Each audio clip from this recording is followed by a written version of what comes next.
So hello again, and thanks to the organizers, I got this very provocative question to answer. The answer to all of our questions. I have to mention that I'm the CEO of Groenwalf GmbH, so what I'm saying here is also in favor of Groenwalf.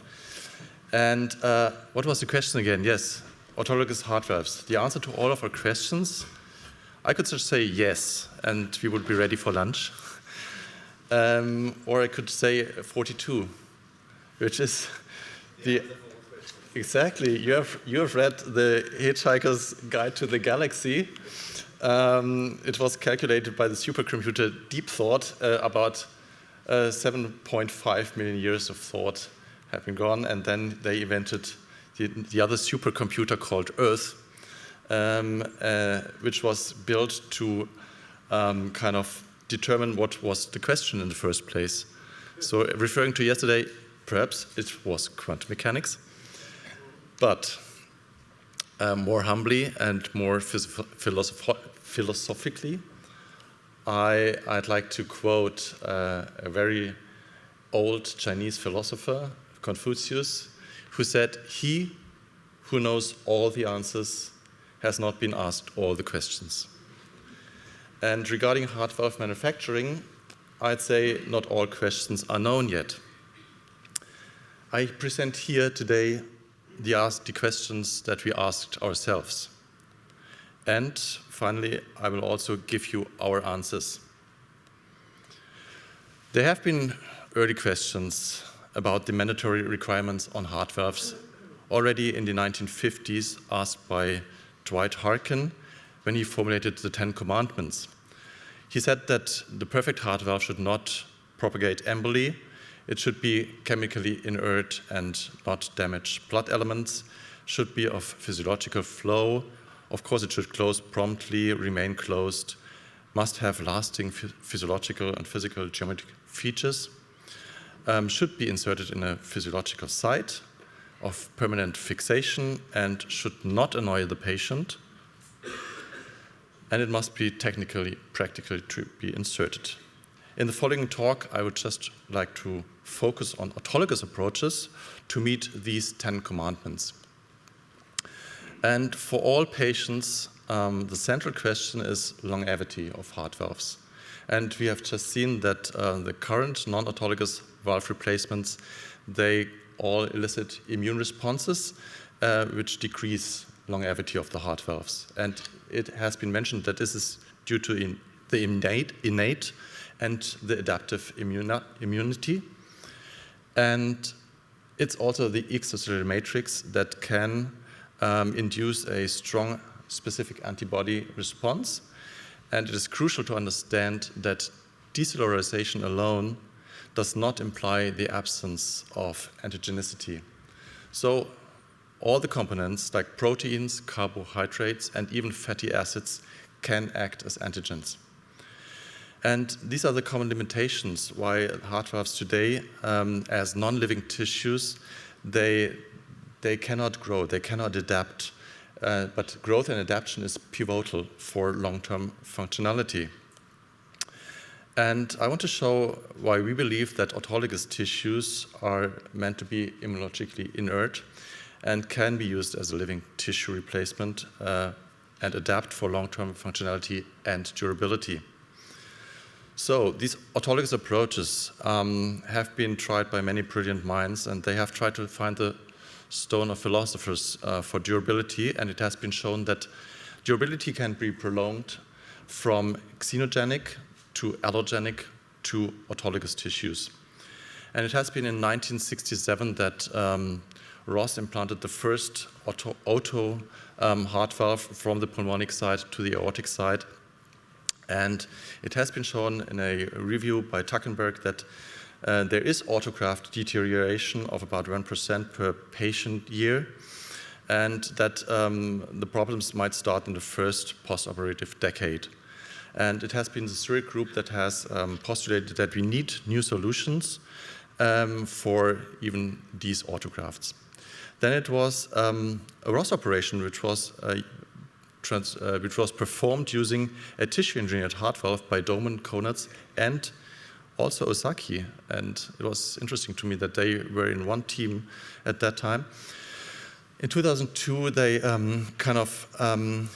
used autologous cells from sheep to seed them on decellularized porcine pulmonary valves and re-implanted them in the sheep, and they showed that there is no calcification 100 days after implantation.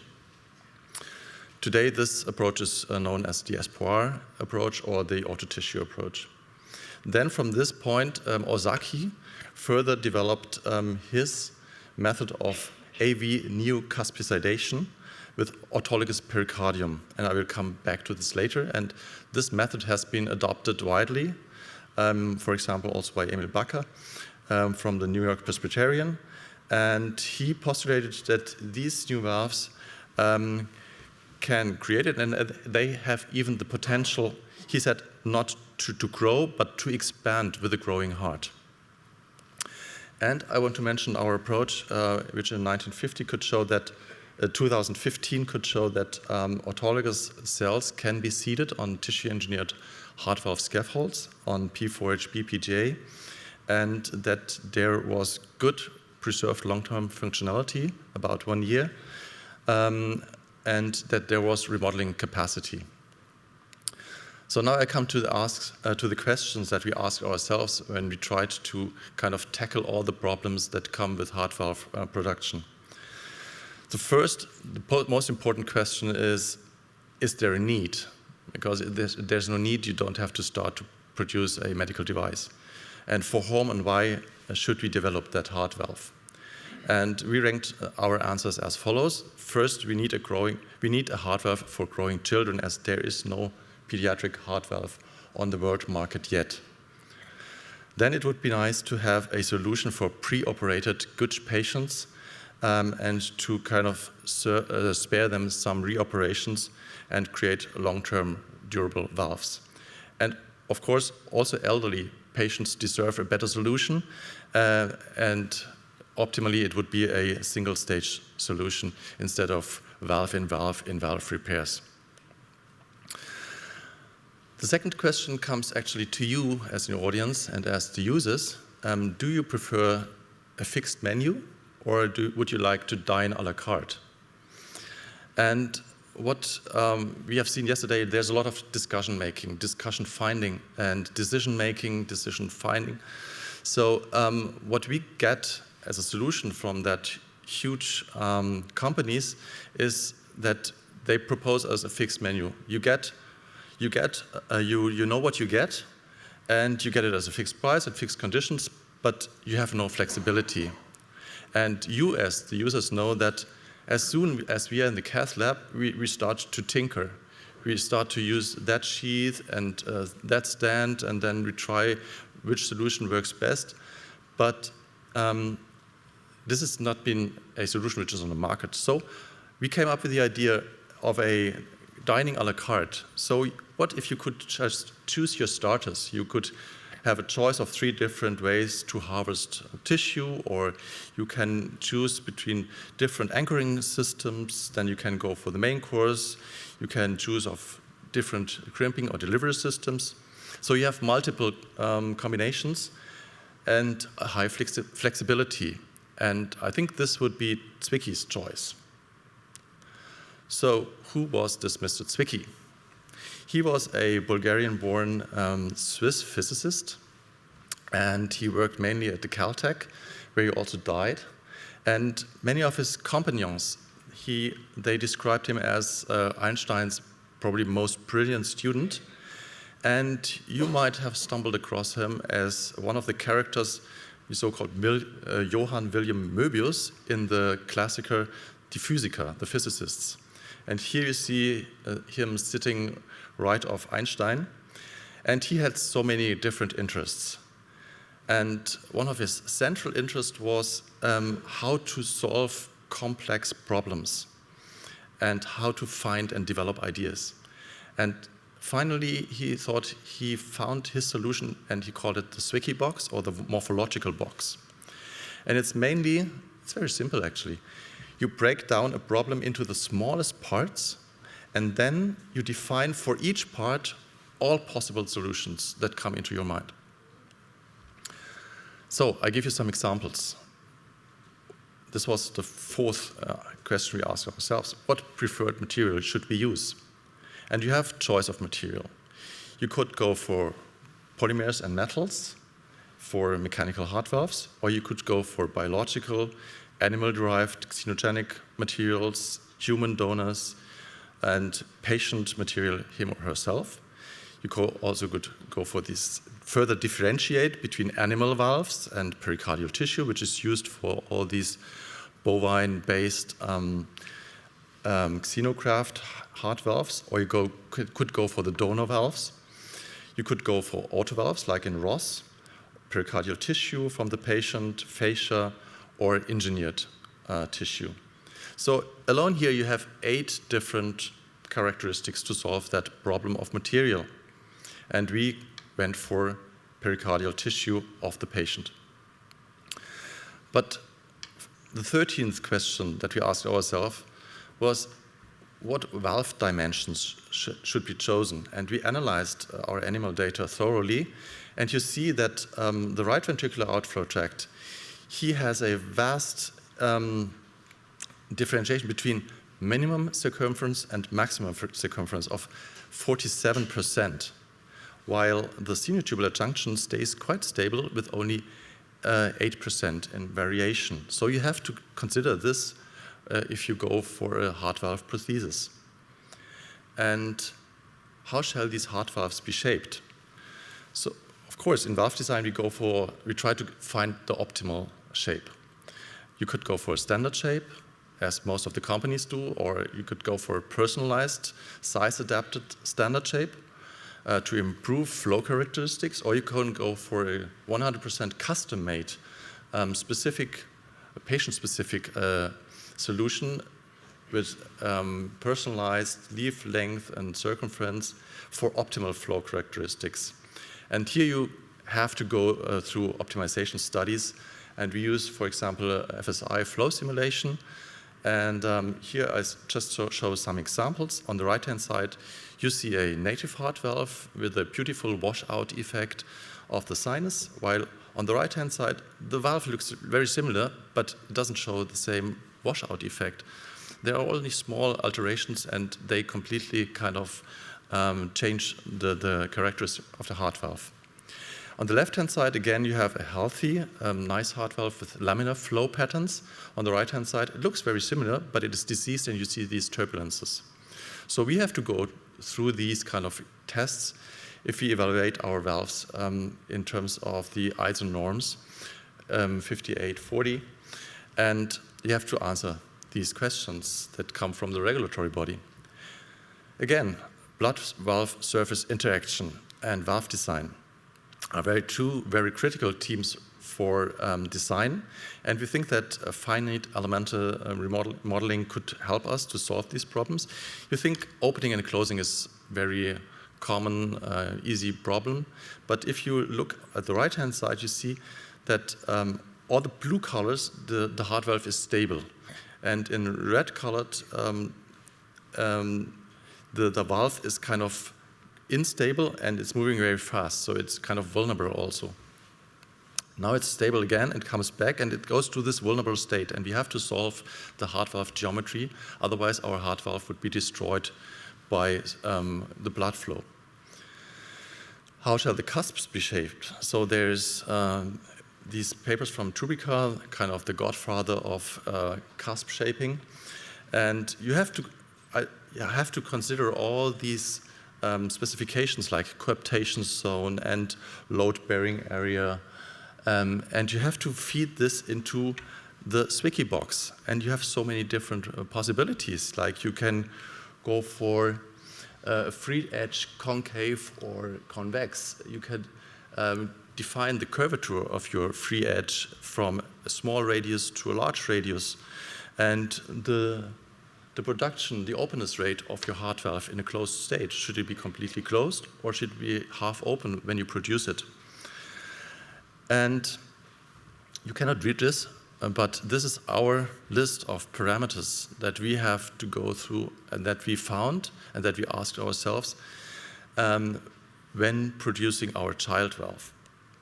And these are now 26 parameters. I think there will be more, each with several solutions.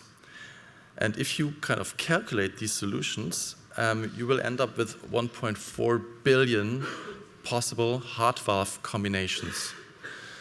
So finally, you have to take a decision, as Christoph Stamm said. And the beauty of that Zwicky box is that you can really go through it and you can kind of choose what you want to produce for your patient, and you can really dine a la carte. You can go for the main starters and the main menu and so on, and you can prepare a personalized heart valve.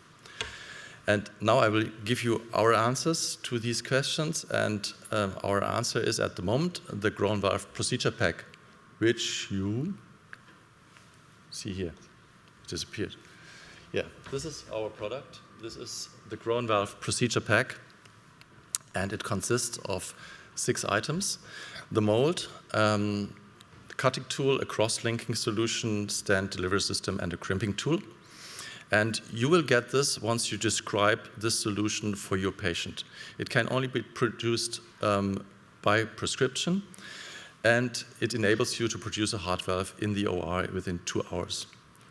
So it can be kind of compared to the Osaki procedure.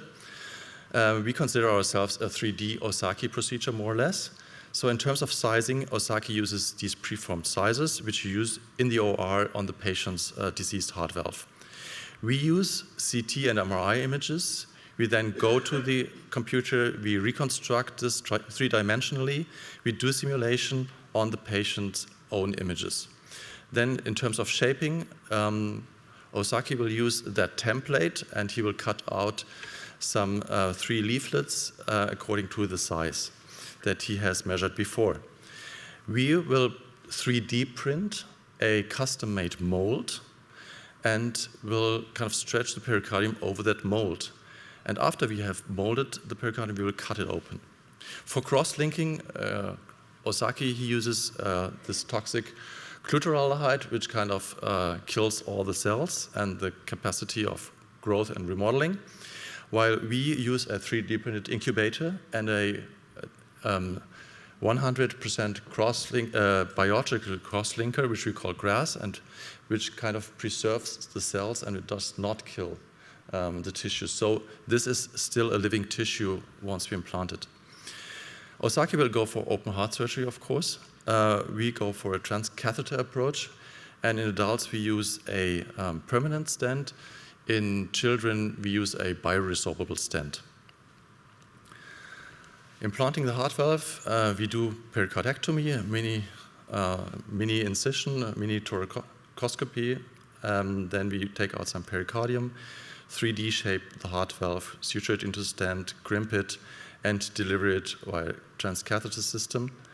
And we have tested more than 50 valves now, and they all show very good performance, well under the threshold of the isonorm of 20% of regurgitation. And in vivo studies in 15 sheep up to 1.5 years of follow-up have shown that we are also well below the threshold of given percentage of regurgitation.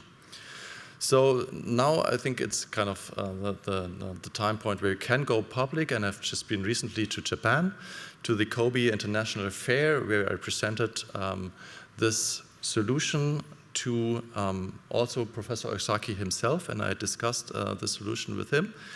And we got a booth there for the groin valve GmbH, and we got a very good resonance. So now it's come to the point where we kind of try and evaluate the market and whether there is acceptance and whether there is acceptance by you, because eventually you have to use it together with us in the OR. So also, we are well aware that not all questions are known yet. We try to give our best answers, and this is our answer here next to me. The discussion is still open, and we know that, and there will be many more new questions with ongoing research. And only time can show whether we asked ourselves the right questions and we we found suitable answers. And we're very happy, grateful that the DZHK is funding us to conduct the first clinical study, hopefully beginning next year. We still have to go through the re-questions of the Lageso, but we will be very happy to inform you about the first implantations and results then. And with the salutations of all the former members of my team and the actual members who are here, second row, I would like to thank you a lot.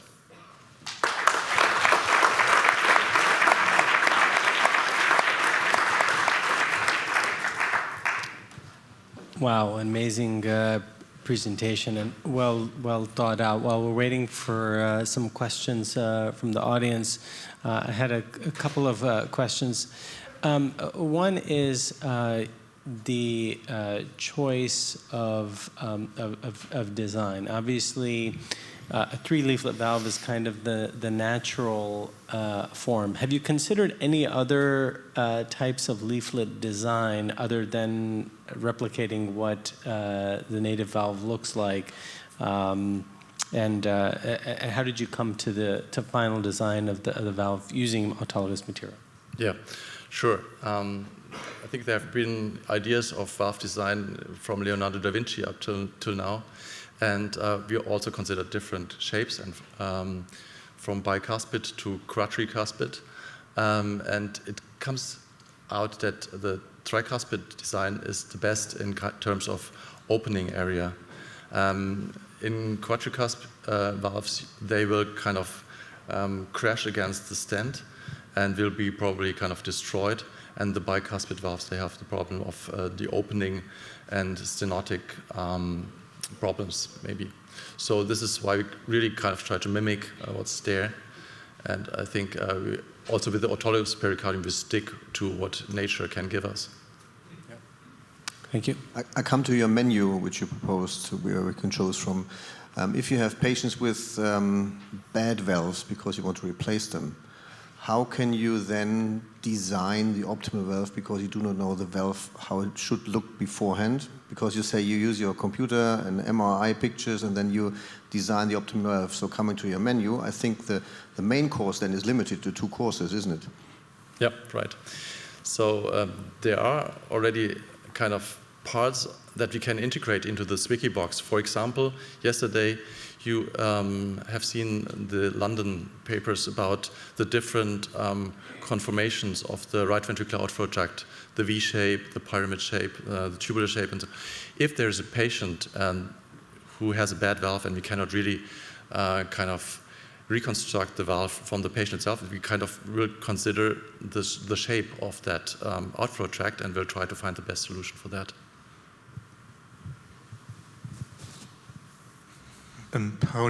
What do the competent authorities say? How is it regulated? The valve itself, I suppose, is not regulated. Right. Yeah. But your system is a medical device. So. That took us about 2 years to figure that out. Exactly. So we went through the Pauli-Ehrlich Institute, the BfArM, the TÜV, Jona Institute, back to the BfArM, and now we are at Lageso. And they also really don't exactly know how to classify that, and you get kind of weird questions. How do you classify a piece of pericardium? And yeah, you say it's just pericardium, and we use it in a kind of fresh way. But this procedure pack is a so-called customized medical device, and that's also the reason why we pack all the components in one procedure pack, because of that mold, of that customized mold, it is a personalized procedure pack, and all the other components then are also considered to be personalized by law. So we use that to say, okay, this is a personalized procedure pack and can only be prescribed for one patient by one doctor for one treatment. So it is not an off-the-shelf solution. Yeah. But don't you think that at the end you will use 10 different packs only? So, I mean, because we have seen in the commercially available valves, you have different sizes, but the same model, and they work quite well. They don't work as good as your valve, yes, but in a normal adult, a 23 millimeter St. Jude, whatever valve works for 20 years. And so, coming back to your personalized, and come back to the menu, you don't have to have this big chart of menu, you only have one page where you have your 10 different valves. Isn't that a realistic thought for the future? I think it might be a quite realistic scenario in the end. Yet we are not there yet. And being also a little bit of an MRI and imaging person, I also believe in vortices and in flow patterns and streamlines. And I think if we can produce a customized heart valve, why shouldn't we? So I think in the beginning we will try to do so, and perhaps we will end up with a set of 15 different shapes, yeah. Thank you. Perhaps we have time for just brief questions. Thank you. Okay. My question goes in the same direction, the customization of a diseased sinus of the aorta in a leaking valve or stenotic valve. So if you want to replace this, how does it work? Because you have to assume that the original aorta 10 years before looked totally different than in a high-grade stenotic or high-grade insufficient valve. How do you model this? Yeah, so I have to say that at the moment we're going for the pulmonic side. Later on we have to deal with the same problems as all the doctors that deal with calcified aortas. And again, I think we have to find the best guess from imaging, how we produce our stent, how we produce the valve size, the cuspicidation. But we have already started to try to find solutions for the aorta. I think the skirt will be a very important part of the solution. And yeah, we still have to go for animal trials in the aorta. Thank you. One last question. Boris, with the focus on the topic that we discussed in the morning session, why would you think, according to your modeling, why the aorta is not a straight tube regarding the closing of the valve, eventually the Fontan conduit also? Why do you have the root of the aorta? Why it is not an absolutely straight tube? You mean why naturally the aorta is not a straight tube? Yes, because you demonstrate also these pictures according to the drawings of Leonardo da Vinci that we need vortex to close the valve, and the valves that were put in the Fontan conduit, which is just a straight tube. I think this comes with embryology and with a cushion that the faster the flow patterns are and the higher the diastolic pressure, the more you need kind of support of the valve. And that's probably also the reason why on the left-hand side you have a strong annulus, while on the right-hand side you don't. By the way, in sheep it is completely different. In sheep you have an as pronounced sinus as on the aortic side. And perhaps this might again be because sheep are not in an upright position, but in a horizontal position. And what I mean, just eventually we need a little bit place for vortex also in the Fontan conduit to give the possibility for this closing of the valve. Yeah, I'd be. Thank you. Thank you, Dr. Schmitt.